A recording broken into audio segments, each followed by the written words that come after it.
এখন দেখেন কি একটা ঘটনা ঘটতেছে যে গত 3 মাস যাবত হচ্ছে ইন্ডিয়ার ভিসা বন্ধ।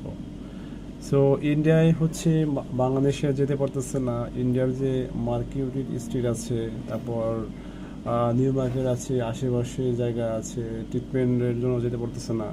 বেসিক্যালি এটা কিন্তু হচ্ছে বাংলাদেশের জন্য প্লাস পয়েন্ট, বিকজ অফ আরে ইন্ডিয়া যাওয়ার ঘোরার কিছু নাই তো এখানে। ইন্ডিয়া একমাত্র একটা জায়গা আছে, যদি তাজমহল হয় আর যদি কাশ্মীর হয়, এই দুটো জায়গা গেলে টাকা উসুল হবে। এছাড়া আর কোনো টাকা উসুলের কোনো কাহিনী নেই এখানে। সো আমি সবাইকে বলবো যে ভাই, ইন্ডিয়া দরকার নাই ভাই, ইন্ডিয়া যাওয়া দরকার নাই।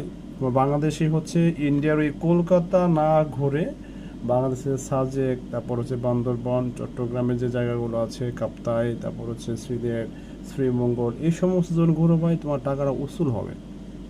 আর ইন্ডিয়া হচ্ছে ট্রিটমেন্টের জন্য আছে, আর তোমার থাইল্যান্ড, মালয়েশিয়া, তারপর হচ্ছে